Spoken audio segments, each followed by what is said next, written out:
राधे राधे भक्तों, आइए शुरू करते हैं गुरुदेव भगवान के दिव्य सत्संग को। प्रेमपत यूट्यूब चैनल पर आपका हार्दिक स्वागत है। आस्करण जी महाराज नाम के महाभागवत हुए हैं, जो अपने लोग नाम कीर्तन करते हैं श्रृंगार आरती के बाद। हाँ, आस्करण मधुकर जयमल नृप हरिदास जन दासा, ऐसा आता है। तो आस्करण जी के इष्ट श्री राधा मोहन जी थे। इन्होंने विचार किया कि राजकाज में हर क्षण कोई न कोई जब सेवा में बैठते तो राजा तो आप ये सलाह ये सब बंद कर देना चाहिए जी। सच्ची कहते हैं, सेवा में जब ये शरीर जाता था तब भी किडनी फेल थी, 20 वर्ष से फेल है।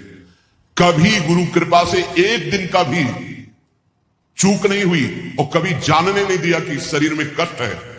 7 बजे से लेके कभी कभी 11 बजे तक सेवा का सौभाग्य मिलता, बिल्कुल कभी नहीं जानने दिया। बड़ी से बड़ी सेवा की जो आज्ञा हुई तो वही गुरु बल सब कार्य कराता था।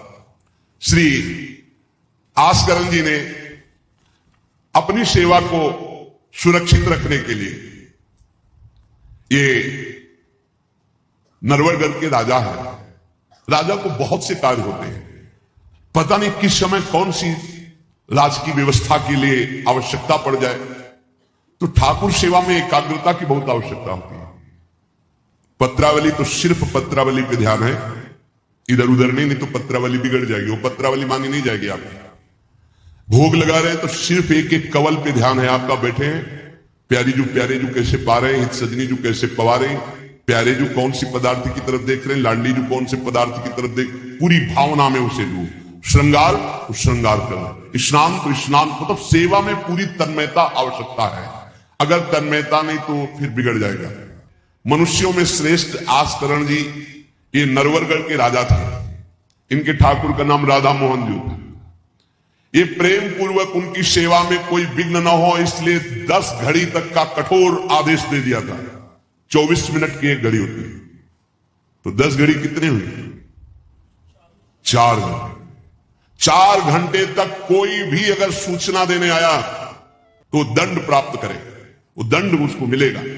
4 घंटे तक सूचना भी नहीं देनी है।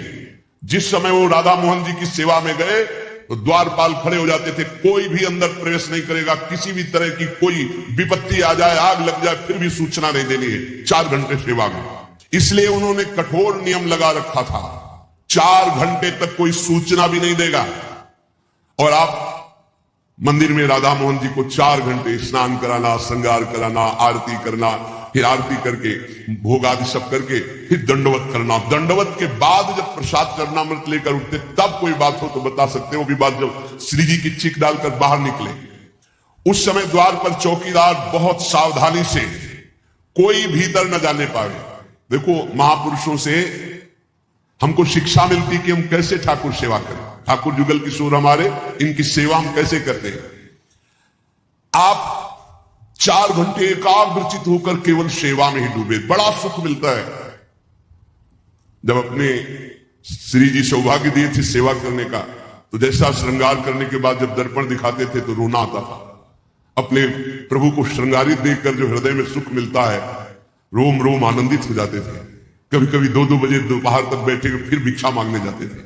श्रृंगार करने के बाद पथ सुनाओ उनको, फिर उनकी रूप माधुरी देखो। भक्तों के नेत्र अलग होते हैं तो प्रभु उनका रसास्वादन भी अलग ही करवाते हैं।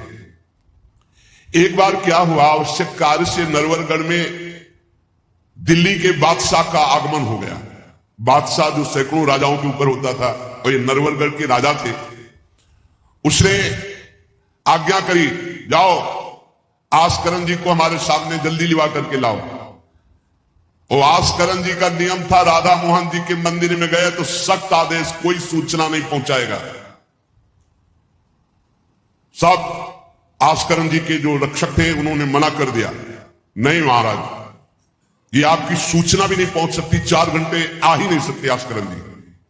उसको बहुत क्रोध आया, बादशाह हो, मैं आदेश कर रहा हूं, एक छोटे राजा के सेवक हमें जवाब दे रहे। बादशाह ने आज्ञा का उल्लंघन, इससे बड़ा क्रोध हुआ और उसने बड़ी सेना बुलवा ली और सेनापति को आदेश किया कि जाओ बोल दो, नगर का नाश करवाना चाहते हो या हमारी आज्ञा का पालन करना चाहते हो। तुरंत आस्करण को भेजो, अन्यथा पूरी सेना बलात् नगर को नष्ट कर देगी और जबरदस्ती आस्करण को बंदी बना लिया जाएगा। बादशाह का आदेश, देखो परीक्षा होती है। जब यह आदेश हुआ, सेनापति आया, निज दूतों से जो अंगरक्षक द्वारपाल, उनसे कहा, सबने कोई उत्तर नहीं दिया। 4 घंटे तक हम अपने राजा को सूचना भी नहीं दे सकते, जो तुम्हें करना हो करो। ये बड़ी बात है। बादशाह का हुक्म, बादशाह के सेनापति का हुक्म, सेवा में विघ्न ना पड़ जाए इसलिए कठोर नियम लिया था। पर सबके हृदय में घबराहट थी कि अब क्या होगा जब बादशाह नाराज हो गया, सेना आ गई, सेनापति आ गए, अब क्या होगा। सेनापति ने बादशाह से कहा कि अब क्या हुक्म है, वहां से मना हो गया है, आपकी आज्ञा का उल्लंघन, हमारी आज्ञा का उल्लंघन, हमारा भय दिखाना सब व्यर्थ चला गया। कहीं बादशाह, ये बड़ा आश्चर्य हुआ कि ये आस्करण जी के पास सूचना ही नहीं पहुंचाई जा रही और हमारे भय का इसके ऊपर कोई असर नहीं। पर आस्करण जी बहुत साधु प्रकृति के हैं, बड़े प्रियजन हैं, आक्रमण करना तो उचित नहीं, मैं स्वयं जाकर के देखूं क्या बात है। राजा थोड़ा भाव से युक्त हुआ, नहीं तो रजोगुण में फिर ऐसा भाव कहां होता है। पर आस्करण जी की भक्ति का प्रभाव कि उसके कि देखो चल के आखिरकार है क्या। बादशाह स्वयं आया। राजकर्मचारी अब विचार में पड़ गए कि बादशाह को कैसे रोका जा सकता है। सब जितने उनके अंगरक्षक सबको रोक दिया। ये बड़ी बात है, यह है भगवान की आराधना का बल। नहीं, बादशाह को कौन रोक सकता है, एक छोटे राजा ये है। उनके सैनिकों ने, द्वारपालों ने रोक दिया और बादशाह से कहा, राज आज्ञा का उल्लंघन हम नहीं कर सकते, नाम सूचना दे सकते हैं और ना किसी और को अंदर जाने दे सकते हैं, किसी और को अंदर नहीं जाने दे, तो हम जा सकते हैं। बोले हाँ, आप बादशाह हैं, आप जा सकते हैं, लेकिन आपके साथ कोई नहीं। बादशाह राजी हो गए, देखे आखिरकार अंदर क्या है। वहां जाके देखा तो आस्करण जी की सेवा हो चुकी थी संपूर्ण, अब वो दंडवत कर रहे थे। आस्करण जी अपने ठाकुर की संपूर्ण सेवा करके दंडवत अपनी पूरी कर रहे थे। अब जैसे 108 दंडवत तो समय लगेगा। आस्करण जी साष्टांग लेट करके दंडवत कर रहे थे। अब को बादशाह जाएगा तो बादशाह कोई साधारण तो है नहीं, उसकी बाजूबंद, उसकी सब झनन भनन आवाज तो होती, पता भी चलता कि कोई आ गया। मुड़ करके भी नहीं देखा बादशाह की तरफ, बस बार बार साष्टांग दंडवत, खड़ा खड़ा देखता रहा। 108 दंडवत, 2-4 हो तो बड़ी देर हो गई, ना बादशाह से बात, न सलाम, न कोई, बस वो अपनी साष्टांग दंड। बादशाह को बड़ा आवेश आया, इतनी देर से मैं खड़ा हूं, पहले तो वही सब नाना करते रहे, इतनी देर से खड़ा हूं, ना कोई प्रणाम, न नमस्कार, ना हमारी तरफ देख रहे, क्या है। तलवार निकाली और साष्टांग दंडवत कर रहे थे तो मारा, एक पैर की एड़ी कट गई। एड़ी कट गई, खून बह रहा है। साष्टांग दंडवत, फिर खड़े, फिर साष्टांग दंडवत, फिर खड़े, फिर साष्टांग दंडवत, बिल्कुल नहीं देख रहे कि एड़ी कट गई। सोचो जरा, ये भक्त की निष्ठा है उपासना की। या तो अगर एक चींटी काटेगी तो थोड़ी देर लौट करके पहले देखेंगे क्या हो रहा है, फिर दंडवत। एड़ी कट गई, लेकिन किसने काटा, ना ये बात देखी।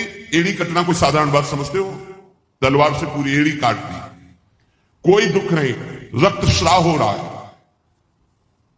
अपने नियमानुसार पूर्वक 108 दंडवत पूरी की, पूरा जब संपन्न कर लिया, इसके बाद पीछे हटे, चिक गिराई, क्योंकि समझ चुके थे कि ये तलवार चलाने की हमारे ऊपर हिम्मत केवल बादशाह की हो सकती, दूसरे की नहीं। कोई साधारण राजा नहीं, महाभागवत और महाबली है। इसलिए हमारे ठाकुर का सुखपूर्वक अपशयन हो। चिक डाली। आस्करण जी ने जब चिक डालकर पीछे मुड़कर देखा तो बादशाह तो शिष्टाचार के अनुसार जोहार किया। राजा की भगवत सेवा, नियम निष्ठा, ये देखकर बादशाह बहुत प्रसन्न हुआ और कहा, मैंने आज देखा ईश्वर के प्रेम की सच्चाई को।